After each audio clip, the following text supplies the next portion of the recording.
को विनम्र श्रद्धांजलि अर्पित करता हूं। भाइयों बहनों, हमारे यहां वरिष्ठ नेता हुआ करते थे स्वर्गीय बलिराम कश्यप जी। कई वर्षों तक संसद में उनके साथ हम लोगों को कार्य करने का अवसर प्राप्त हुआ।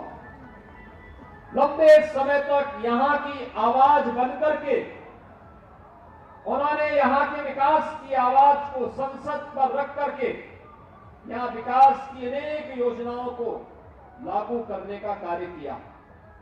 भले ही यूपीए की सरकार उन कार्यों को आगे न बढ़ा पाई हो, लेकिन भाइयों बहनों, प्रधानमंत्री मोदी जी के नेतृत्व में आज बस्तर के लिए आई हुई 12,000 करोड़ रुपए की परियोजनाएं स्वर्गीय बलिराम कश्यप के प्रति विनम्र श्रद्धांजलि को अर्पित करती है।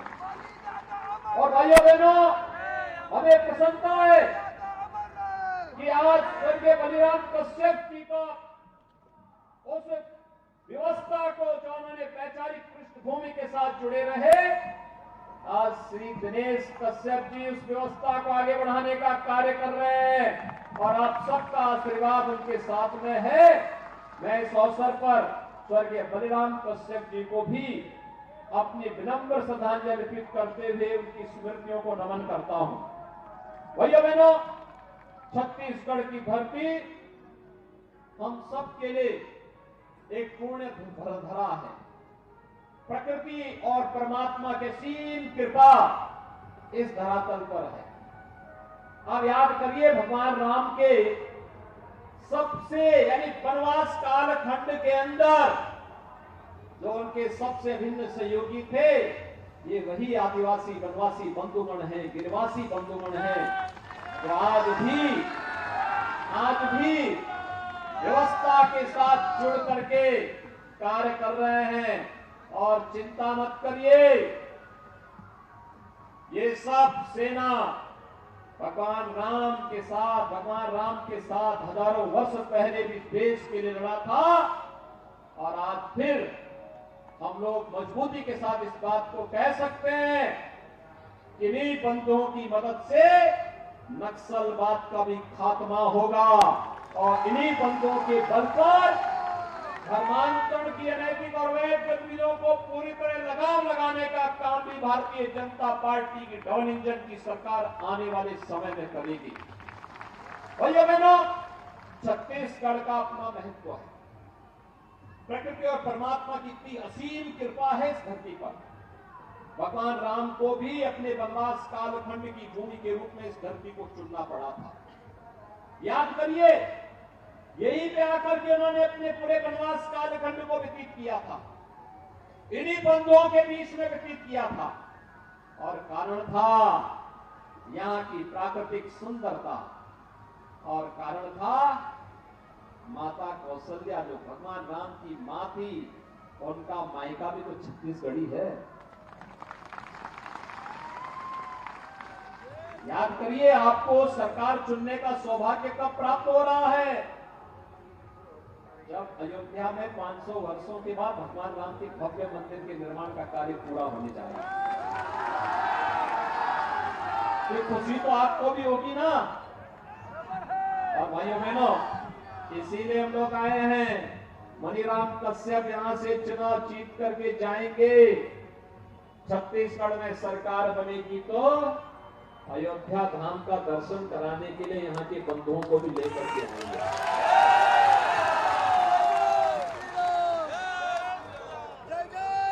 भाइयों बहनों, भारतीय जनता पार्टी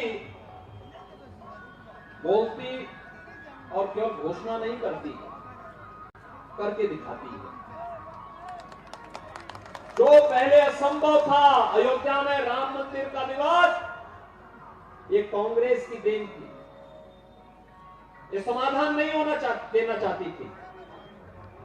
मोदी जी आए और उत्तर प्रदेश की जनता ने संकल्प लिया, उत्तर प्रदेश में भाजपा की सरकार आई तो भाइयों बहनों, डबल इंजन की सरकार ने विवाद का समाधान कर दिया। अयोध्या में राम मंदिर का मार्ग प्रशस्त कर दिया। भाइयों बहनों, ऐसे ही गरीब के लिए मकान नहीं, यह काम मोदी जी ने देश के अंदर 4 करोड़ गरीबों के लिए मकान दिए, लेकिन पिछले 5 वर्ष में 16 लाख मकान छत्तीसगढ़ के गरीबों के लिए दिए थे।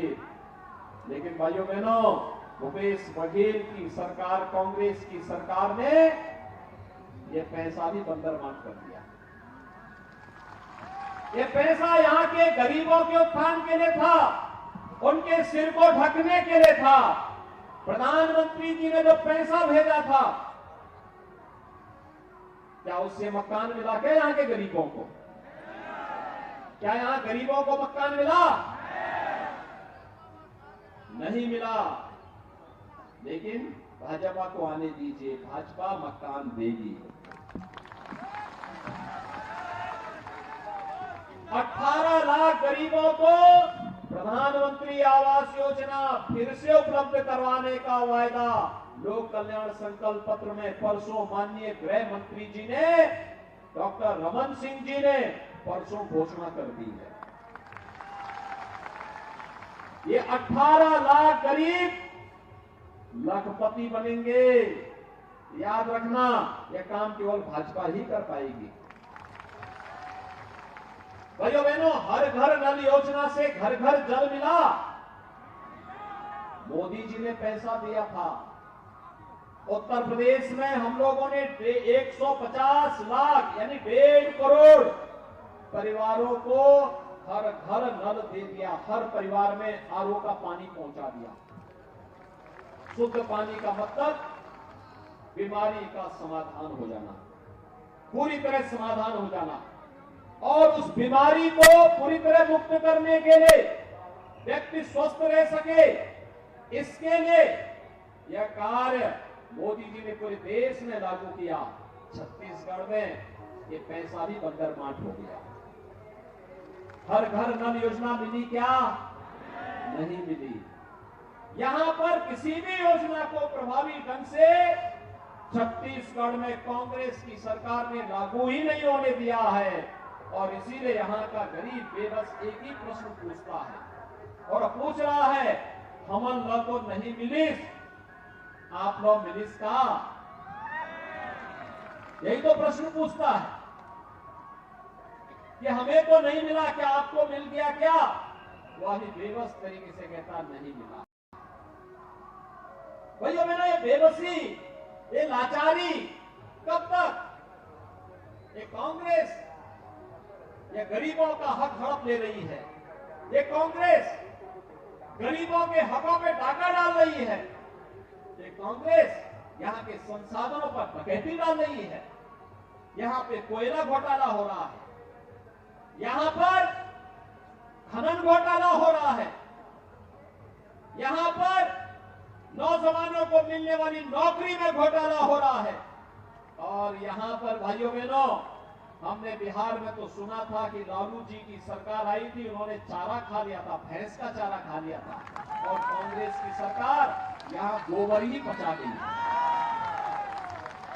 यानी अन्नदाता किसानों के खेतों में जो गोबर पड़ना चाहिए था, उसके नाम पर भी 10 रुपया किलो के हिसाब से 1300 करोड़ रुपए डकार गई है।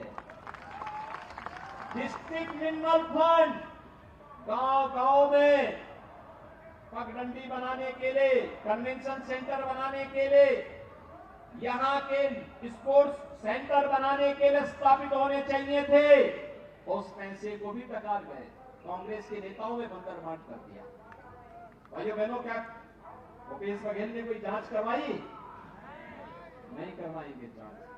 हम आएंगे, हम जांच करवाएंगे। भाजपा जांच करवाएगी, दोषियों को जेल भेजेगी और ऐसी सजा करेगी जैसे उत्तर प्रदेश में देखते होंगे ना, माफिया के खिलाफ क्या होता है। ये बौखलाहट है जो कल रतन दुबे के साथ हुआ है। स्वर्गीय रतन दुबे के साथ जो हुआ, ये नक्सलवादियों के कांग्रेसियों की बौखलाहट है। उनको मालूम है डबल इंजन की सरकार आ रही है और आते ही इनकी छाती पर भी यूपी का बुलडोजर रौंदेगा इनको।